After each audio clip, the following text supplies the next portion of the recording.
500 subscribe আর 3000 ঘন্টা watch time পূরণ করলেই নাকি চ্যানেল মনিটাইজেশন করা যায়। এটা ভুল কথা। আপনাকে 1000টা সাবস্ক্রাইবার এবং 4000 ঘন্টা ওয়াচ টাইম আপনাকে পূরণ করতেই হবে, তবেই আপনি অ্যাপ্লাই করতে পারবেন মনিটাইজেশনের জন্য।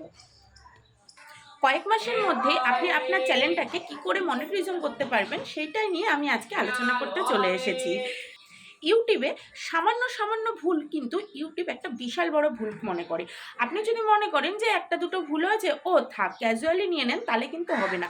আপনি যদি একটা বড় ইউটিউবার বা সাকসেসফুল ইউটিউবার হতে চান, তাহলে কিন্তু আপনাকে ছোট ছোট ভুলটাকেও মেনটেন করে চলতে হবে। এই ভুলগুলোই কিন্তু আপনার পরবর্তী ক্ষেত্রে একটা বড় ভুল হয়ে দাঁড়াতে পারে। তাহলে আমরা কি বলছিলাম, কি করে কয়েক মাসের মধ্যে আমরা চ্যানেলটাকে মনিটাইজেশন করতে পারবো। যারা বলে কয়েক দিনের মধ্যে চ্যানেল মনিটাইজেশন হয়, এটা ভুল কথা। আমাদের মতন ছোট ক্রিয়েটাররা তো সেটা পারেই না। যারা অনেক বড় বড় ক্রিয়েটার, যাদের অনেক ভিউজ আসছে, যারা অনেক মানে সাকসেসফুল ক্রিয়েটার, তাদের জন্য এটা হতে পারে, কিন্তু আমাদের জন্য এটা কোনো দিনই সম্ভব হয় না। হ্যাঁ, কিন্তু এটা সম্ভব হতে পারে, যেটা 365 দিন লাগে সেটা হয়তো 365 দিন লাগবে না, কিন্তু আমরা সেটা কয়েক মাসের মধ্যেই পূরণ করে নিতে পারি। প্রত্যেকটা ইউটিউবারের মনে একটা স্বপ্ন থাকে যে আমরা 1000 সাবস্ক্রাইবার আর 4000 ঘন্টা ওয়াচ টাইম পূরণ করব এবং 10 লাখ ভিউজ পূরণ করব, তারপরে একটা মনিটাইজেশনের জন্য অ্যাপ্লাই করতে পারবো।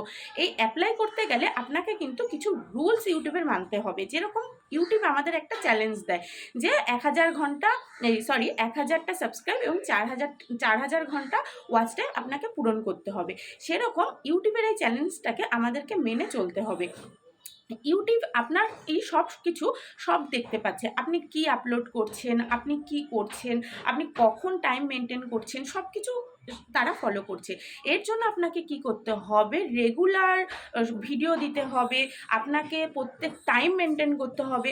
এই সব কিছু আপনাকে মেনটেন করে চলতে হবে, তবেই কিন্তু আপনি সাকসেসের দিকে এগোতে পারবেন। আপনি যদি মনে করেন কয়েক দিনের 2-4 দিনের মধ্যেই সাকসেস পাবেন, সেটা কিন্তু না। একটা ভালো ইউটিউবার হতে গেলে আপনাকে অনেক ধৈর্য ধরতে হবে, অনেক কষ্ট করতে হবে এবং অনেক টাইম দিতে হবে ইউটিউবের পেছনে, তবেই কিন্তু আপনি একটা ইউটিউবের চ্যানেলটা ভালো মতন চালাতে পারবেন। কয়েকদিনের মধ্যে এই ইউটিউবের চ্যানেলটা আপনি মনিটাইজেশন কী করে করবেন সেই বিষয় নিয়েই আমি আজকে আলোচনা করতে চলেছি। তাহলে চলুন সেই বিষয়ে আলোচনা করা যাক। এর জন্য আমি 10টা কথা আপনাদেরকে বলতে চাই। আপনারা প্লিজ এই কথাগুলো মন দিয়ে শুনবেন। আপনারা ভিডিওটা কেটে কেটে দেখবেন না, তাহলে কিন্তু আমি যে কথাগুলো বলবো আপনারা অনেক কিছু মিস করে যাবেন। আপনাদের যদি ঠিকঠাক করে সব কিছু জানতে হয়, তাহলে অবশ্যই আমার ভিডিওটা পুরো দেখবেন। নমস্কার, আমি মুক্তি, আপনারা দেখছেন বাবু ব্লগ। প্রথম কথাই, আপনারা যেই চ্যানেলের একটা নাম দিচ্ছেন সেই নামটা কিন্তু আপনার নিজস্ব ইউনিক নাম হতে হবে। আপনি যদি মনে করেন অন্য একটা বড় ক্রিয়েটারের নাম দিয়ে আপনি আপনার চ্যানেলটাকে আগিয়ে নিয়ে যাবেন, তাহলে হয়তো কি হবে, খুব তাড়াতাড়ি আপনার সাকসেসের দিকে এগোবে, আপনি অনেক তাড়াতাড়ি সাবস্ক্রাইবার পাবেন, আপনার ওয়াচ টাইম বাড়বে। কিন্তু আপনি যখন মনিটাইজেশন করতে যাবেন তখন কিন্তু আপনাকে ইউটিউব সেখান থেকে ব্লক করে দেবে, আপনার চ্যানেলটা কিন্তু মনিটাইজেশন হবে না। আর একবার যদি মনিটাইজেশন না হয়, সেইটা কিন্তু আপনার চ্যানেলটা পর্যন্ত ব্লক হয়ে যেতে পারে, আপনি আর সেই চ্যানেলে কোনো কাজ করতে পারবেন না। তার জন্য কি করতে হবে, প্রথমে আপনি যে চ্যানেলটা খুলছেন সেই চ্যানেলটা যেন আপনার নিজস্ব নাম হয়, মানে আপনি নিজস্ব কোনো ইউনিক চ্যানেল দিয়ে খুলবেন। এবার আপনি হয়তো বলতে পারেন যে আমার চ্যানেলের নাম বাবু ব্লগ, কিন্তু আমি নিজে ব্লগ করছি, আমার নিজের নাম দিয়ে কেন চ্যানেলটা নেই। হয়তো আমার চ্যানেলটা বাবু ব্লগ নাম রয়েছে, কিন্তু চ্যানেলটা আমার নিজস্ব নামের, আমি বাবু ব্লগ নামটা দিয়েছি, সেটা আমার নিজস্ব। এইটা আমি একটা বড় ক্রিয়েটরের নাম দিয়ে কিন্তু এই চ্যানেলটা খুলিনি, ঠিক? তার জন্যই আপনাদেরকে সেটাই করতে হবে যে আপনারা নিজেদের নাম দিয়ে বা নিজেদের একটা ইউনিক নাম দিয়ে একটা চ্যানেলকে খুলতে হবে। সেকেন্ড কথা হচ্ছে, আপনাদের চ্যানেলটা যখন আপনারা খুলবেন, চ্যানেলটা সুন্দর করে সাজানোটা আপনাদের অবশ্যই দরকার। তার জন্য কি করতে হবে, আপনাদের চ্যানেলটাকে কাস্টম বা এসিও করে নিতে হবে। এর জন্য যারা নতুন ইউটিউবার চ্যানেল খুলছো বা যারা নতুন ক্রিয়েটর আছে, তাদের জন্য এটা খুবই গুরুত্বপূর্ণ একটি তথ্য। আপনারা নিজেদের চ্যানেলটাকে অবশ্যই, যারা কাস্টম বা এসিও করেনি তারা অবশ্যই এই জিনিসটা করে নেবেন। আপনারা এটা ইউটিউব থেকেও করতে পারেন, বা যারা প্রফেশনাল চ্যানেল খুলতে চান তাদেরকে আমি একটা গুরুত্বপূর্ণ কথা বলতে চাই, তারা অবশ্যই ক্রোম ব্রাউজারে গিয়ে এই কাস্টম বা এসিওটা করে নেবেন। অবশ্যই এটা খুবই গুরুত্বপূর্ণ তথ্য। এটা না হলে কি হবে, ইউটিউবের কাছে আপনার চ্যানেলটা পাবলিশড হবে না। আপনি যে ভিডিওগুলো ছাড়ছেন সেটা ইউটিউব পর্যন্ত পৌঁছবেই না।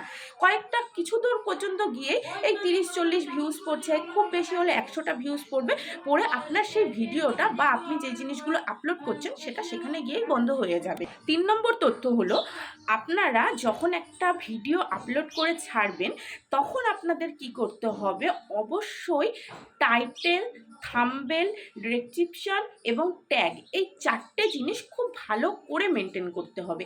আপনি যদি আপনার থাম্বনেলটা সুন্দর করে সাজান তাহলে কিন্তু পাবলিক আপনার থাম্বনেলটা দেখে ভালো লাগবে এবং তখন কি করবে, এই থাম্বনেলটা দেখে আপনার ভিডিওটা ক্লিক করবে এবং আপনার ভিডিওটা ক্লিক করে আপনার কথাটা কিছু তো শুনবে, পুরোটা না শুনলেও কিছু তো শুনবে। আর কিছুটা শুনে যদি তাদের ভালো লাগে তখন কিন্তু তারা পুরোটা শুনতেও বাধ্য হয়ে যাবে। তখন কি হবে, আপনার আস্তে আস্তে ওয়াচ টাইমটাও বাড়বে এবং আপনি পাবলিকের কাছে বেস্ট হয়ে উঠতে পারেন আস্তে আস্তে। তার জন্য কি করতে হবে, আপনার থাম্বনেল, টাইটেল, ডেসক্রিপশন এবং ট্যাগ, এই 4টে জিনিস অবশ্যই করে ভালো করে প্রয়োজন। যেরকম সুন্দরভাবে আপনাকে থাম্বনেলটা সাজাতে হবে সেরকম সুন্দরভাবেই কিন্তু আপনাকে টাইটেলটাও সাজাতে হবে। এর ওপরেই কিন্তু নির্ভর করছে আপনি কিভাবে আপনার ভিডিওটাকে প্রেজেন্ট করছেন। আপনার প্রেজেন্টের ওপরই কিন্তু অনেক কিছু নির্ভর করে চলেছে। তারপরে কি হচ্ছে, যখন আপনি তারপরে বলছি 4 নম্বরে, 4 নম্বর 3 নম্বর গুলিয়ে যাচ্ছে, প্লিজ এটা আপনারা একটু অ্যাডজাস্টমেন্ট করে নেবেন। তারপরে কি করছে, যারা শর্টস ভিডিও তৈরি করে তাদের কিন্তু সারা দিনে 4টে-5টা শর্টস আপলোড করতে হবেই হবে এবং কি যারা ভিডিও আপলোড দিচ্ছে তাদেরকে কি করতে হবে, দিনে একটা করে ভিডিও অবশ্যই দিতে হবে। যারা ডেলি ব্লগ করছে তাদেরকেও দিনে একটা করে ব্লগ প্রত্যেক দিন ছাড়তে হবে। এর ফলে কি হবে, আপনার ইউটিউবের কাছে আপনার প্রেজেন্টেশনটা অনেকটাই ভালো হবে আর আপনার দিকেও ইউটিউব ফোকাস করছে যে না, এ ঠিক টাইম রুলস মেনটেন করছে। তারপরে আপনার টাইমটা, আপনি কোন টাইমে আপনার ভিডিওটাকে ছাড়ছেন, আপনি ডেলি যেই টাইমে ভিডিও ছাড়বেন আপনাকে ডেলি সেই টাইমেই ভিডিওটা ছাড়তে হবে। আপনি যদি মনে করেন আজকে আমি ভিডিও সকালে ছাড়লাম বা শর্টস সকালে ছাড়লাম বা বিকেলে ছাড়লাম, সন্ধ্যাবেলায় ছাড়লাম, এরকম করলে কিন্তু হবে না। আপনাকে ঠিক টাইম মাফিক আপনার ভিডিওটা আপলোড করতে হবে। আপনি যদি মনে করেন আজকে দুপুর 12টার সময় আপনার ভিডিওটা আপলোড করলেন, পরের দিনও কিন্তু ঠিক আপনার দুপুর 12টার মধ্যেই আপলোড করতে হবে। আপনি যদি মনে করেন সকালে করব বা সন্ধ্যেবেলায় করব তাহলে কিন্তু কি হবে, আপনার প্রেজেন্টেশনের ওপরে ইউটিউব একটু খুঁত ধরে নেবে আর আপনার ছোট ছোট ভুলগুলো ইউটিউবের কাছে অনেক বড় একটা ভুলে পরিণত হয়। ইউটিউবও মনে করে যে প্রত্যেকটা ক্রিয়েটার ভালো করে কাজ করুক এবং সেই কাজের ফলে তারা এগিয়ে যাক। এর ফলে কি হয়, আপনি শুধু ভাববেন না যে আপনার ইউটিউব চ্যানেলে যদি আপনি সাকসেস হতে পারেন আপনার একা লাভ আছে, না, এতে কিন্তু ইউটিউবেরও লাভ রয়েছে। এই বিষয়ে আমি এর পরে কোনো একটা ভিডিও বানাবো, সেখানে আলোচনা করব। আজকের মোদ্দা কথা কি হচ্ছে, কয়েক মাসের মধ্যে আপনি কি করে চ্যানেলটাকে মনিটাইজেশন করবেন সেই নিয়ে আমরা আলোচনা করতে চলেছি। এর বাদবাকি এই কথাগুলো আমরা পরেও আলোচনা করতে পারবো অন্য কোনো ভিডিওতে। সবাই মনে করে ইউটিউব থেকে একটা মোটা অঙ্কের টাকা কামাবে, তার জন্য কি করতে হবে, আপনাকে কিন্তু একটা ভালোভাবে চ্যানেলটা গোছাতে হবে, সাজাতে হবে, ইউটিউবের কাছে ভালো করে প্রেজেন্ট করতে হবে, তাহলেই কিন্তু আপনি ইউটিউবের কাছে একটা সাকসেসফুল হতে পারবেন। এর জন্য কি করতে হবে, আপনাকে ইউটিউবে খালি মনিটাইজেশন করতে গেলে, মনিটাইজেশন করলেই যে আপনার কাছে গুগল থেকে চিঠি আসবে এটা কিন্তু নয়। আপনাকে কি করতে হবে, $10 অন্তত পক্ষে জমাতেই হবে, কম করে $10 আপনাকে জমাতেই হবে। এই ডলার জমাতে গেলে আপনাকে 1000 সাবস্ক্রাইবার পূরণ করতে হবে না, এই ডলার জমাতে গেলে আপনাকে 500 সাবস্ক্রাইবার হওয়ার পরেই আপনি এইটার জন্য অ্যাপ্লাই করতে পারেন, তখন থেকেই আপনি ডলারটা জমাতে পারবেন। তখন থেকে আপনি যত বেশি ডলার জমাবেন ততই আপনার জন্য সেটি খুব ভালো করে সাকসেস হবে।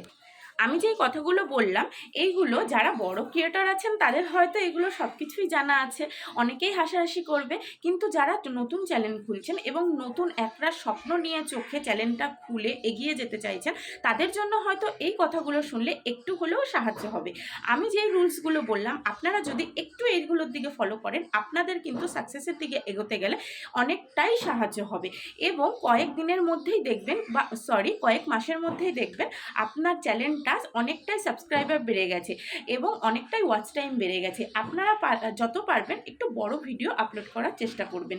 এবং কি আরেকটা জিনিস, আরেকটা তথ্য আমি আপনাদেরকে বলতে চাই, এই ওয়াচ টাইম বাড়াতে গেলে লাইভ করাটা কিন্তু অবশ্যই প্রয়োজন। আপনারা যদি লাইভে যান, প্রত্যেক দিন দিনে 2টো করে লাইভ আপনারা করতেই পারেন। প্রত্যেক দিন 2 ঘন্টা 2 ঘন্টা করে বা 1 ঘন্টা 1 ঘন্টা 2 ঘন্টা যদি আপনারা লাইভে আসেন, তাহলে কি হবে, আপনার ওয়াচ টাইমটা অনেকটাই বেড়ে যাবে এবং এই ওয়াচ টাইমের ফলে কি হবে, আপনার খুব তাড়াতাড়ি আপনি সাকসেসের দিকে এগোতে পারবেন। এই তথ্যগুলো যদি আপনারা একটু মন দিয়ে শুনে আপনারা যদি এইভাবে চলেন, তাহলে আমার মনে হয় খুব ভালো হবে। এইগুলোই আমার কিছু আপনাদেরকে জানানোর ছিল। আমার কথাগুলো শুনে যদি আপনাদের একটু সুবিধা হয়, তাহলে প্লিজ আমার চ্যানেলটা সাবস্ক্রাইব করে দেবেন। আমিও একটা নতুন ক্রিয়েটার, আমার চোখেও অনেক স্বপ্ন রয়েছে, আমিও চাই একটু এগিয়ে যেতে এবং আপনাদের পাশে থাকতে। নমস্কার।